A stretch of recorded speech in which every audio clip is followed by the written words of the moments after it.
Ada quote dari Will Rogers yang bilang begini, "Too many people spend money they haven't earned to buy things they don't want to impress people they don't like." Banyak orang menggunakan uang yang bahkan yang mereka belum miliki untuk membeli barang-barang yang belum tentu mereka suka untuk dipandang sama orang yang belum tentu juga mereka senang. Iya, kita ini hidup di era konsumerisme.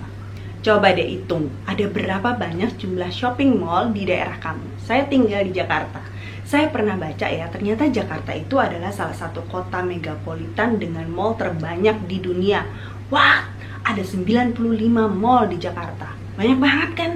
Udah gitu, selain kita bisa shopping di mall, kita juga bisa sekarang ini gampang banget. Zaman udah gampang, tinggal klik, barang datang aja ke rumah, ya enggak? Kalau kita nggak bisa mengendalikan diri dengan baik, waduh repot.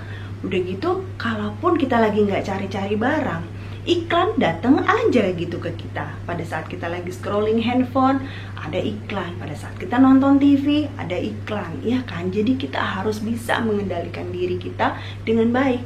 Karena itu, belanja juga harus mindful, harus penuh kesadaran.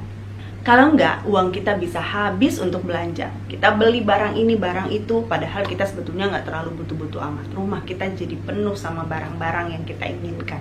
Buat apa ya? Belum tentu juga kita bisa bayar semuanya. Hutang kita juga tambah banyak. Wah, jadi tambah stres kan jadinya.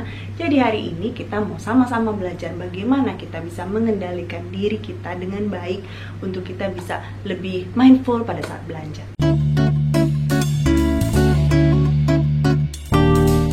Yang pertama, identifikasi faktor pemicu. Apa sebabnya kamu itu suka belanja berlebihan?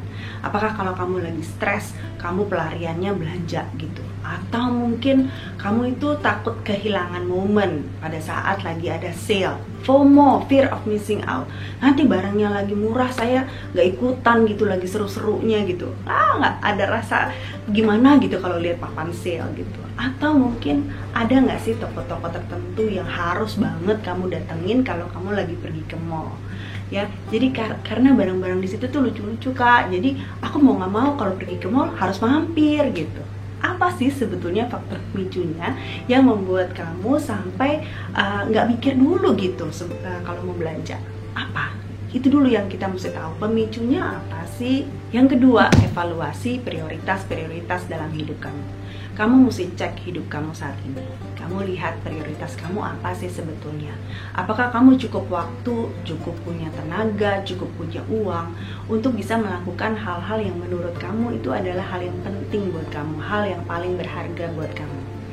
Atau kamu bagaimana sekarang kamu mengatur keuangan kamu. Apakah penghasilan kamu sekarang lebih besar daripada pengeluaran kamu? Atau malah sebaliknya? Coba lihat lagi cicilan-cicilan dalam yang kamu mesti bayar setiap bulan. Coba cek lagi. Ada KPR, ada KPM, kartu kredit. Kamu bisa handle semuanya dengan baik ya? Nah itu kita mesti lihat tuh bagaimana prioritas-prioritas itu. Apakah kita bisa mengatur semuanya dengan sebaik-baiknya. Yang ketiga, pikir dulu sebelum membeli. Setelah kita mengetahui nih faktor-faktor pemicunya apa sih yang menyebabkan saya ini suka banget belanja, udah tahu nih kan. Kemudian udah tahu juga nih apa sih sebetulnya yang penting dalam hidup saya. Nah mulai sekarang harus pikir dulu sebelum membeli. Memang manusia itu selama hidup pasti akan mengkonsumsi sesuatu. Tapi sebelum kita membeli sesuatu, pikir dulu baik-baik. Apakah barang yang akan masuk dalam hidup saya ini bisa memberi nilai lebih, bisa memberi value dalam hidup saya atau enggak? Apakah ini benar-benar saya butuh atau saya cuma ingin aja gitu? Karena kalau cuma ingin aja nanti malah nambah-nambahin barang doang di rumah gitu kan. Kalau cuma ingin aja nanti malah nambah-nambahin hutang, ya buat apa gitu. Yang keempat, jangan ikut-ikutan tren. Jangan karena suatu barang itu sedang tren, kita jadi kepingin banget untuk beli barang itu. Hanya karena teman kita punya, tetangga kita punya, saudara kita punya barang itu, kemudian akhirnya saya harus punya juga deh gitu kan. Jangan punya pikiran seperti itu. Kamu itu unik.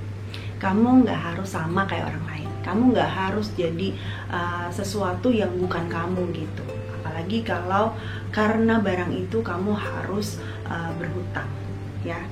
gak sesuai dengan kemampuan kamu, tapi supaya bisa diterima sama orang lain, supaya bisa dipandang sama orang lain, akhirnya kamu harus beli sesuatu yang sebetulnya di luar kemampuan kamu, atau sesuatu yang sebetulnya bukan prioritas kamu. Gak usah lakukan itu ya, just be yourself. Yang kelima, hitung biaya-biaya tersembunyi. Pada saat kita membeli suatu barang, biasanya kita cuma lihat price tag-nya aja, harganya berapa yang tertera di situ, ya kan? Padahal sebetulnya dalam setiap pembelian itu, kita itu sebetulnya tidak menyadari bahwa ada yang namanya hidden cost, biaya-biaya tersembunyi. Barang yang kita beli itu membutuhkan waktu kita, membutuhkan tenaga kita, membutuhkan fokus kita. Mereka harus dibersihkan, harus dirapihkan, harus dipelihara, di-maintain, harus diganti. Mereka bisa menimbulkan stres, kekhawatiran, ketergantungan. Henry David Thoreau bilang begini, "The price of anything is the amount of life you exchange for it." Yang keenam, lebih banyak memberi. Adalah lebih baik memberi daripada menerima. Ada satu penelitian yang membuktikan bahwa kebahagiaan pada saat kita memberi ternyata bisa bertahan lebih lama daripada kebahagiaan saat kita menerima. Kalau kita belanja-belanja untuk kita, itu kan kita fokusnya pada diri kita. Sementara pada saat kita memberi, kita fokusnya pada orang lain. Saat kita memberi, kita memberikan sukacita buat orang lain, daripada barang-barang kita cuman nongkrong aja di lemari gitu tanpa pernah kita pakai-pakai. Nah, mungkin ini saatnya kita bisa lihat-lihat lagi, ada nggak yang bisa didonasikan. Kita bagi sukacita kita buat orang lain gitu. Jadi daripada kita cuma fokus sama diri kita pada saat kita belanja, saatnya sekarang kita memberi. Pada saat kita memberi, bahagianya bisa lebih tahan lama. Yang ketujuh, lakukan hal lain yang bisa membuat kamu bahagia. Bahagia itu bukan diukur dari berapa banyak barang yang kita punya. Bahagia karena belanja atau karena memiliki sesuatu yang baru itu sifatnya sementara. Lama-kelamaan akan memudar karena barang yang kita beli itu akan terbiasa lama-lama kita dengan barang-barang itu. Ya, cari sesuatu yang apa sih yang bisa bikin kita happy. Kalau saya tuh happy banget kalau bisa traveling, kalau bisa jalan-jalan gitu, refreshing. Itu saya senang melakukan itu. Daripada belanja, saya mendingan jalan-jalan. Karena mengunjungi tempat-tempat yang baru, pergi ke restoran yang belum pernah saya pergi gitu, kemudian kumpul sama keluarga, main sama ponakan-ponakan, nyanyi-nyanyi bareng, saya seneng gitu. Nah, gimana sama kamu? Kira-kira apa sih yang bisa membuat kamu bahagia selain belanja? Fokus di situ aja, jangan hanya belanja. Bisa kamu melakukan hobi kamu yang udah lama kamu gak tekuni gitu. Apa kira-kira yang paling membuat kamu senang? Nah, mudah-mudahan video hari ini bisa bermanfaat buat kamu, supaya hobi belanja kamu itu nggak bikin kamu jadi tambah pusing. Jadi mulai sekarang belanja itu harus dilakukan dengan mindful, harus dengan penuh kesadaran, supaya kamu nggak salah beli, supaya utang nggak tambah banyak, supaya kamu bisa lebih menikmati hidup dengan hal-hal yang sebetulnya sangat berharga buat kamu. Oke, thank you for watching. Sampai ketemu di video-video yang lain ya.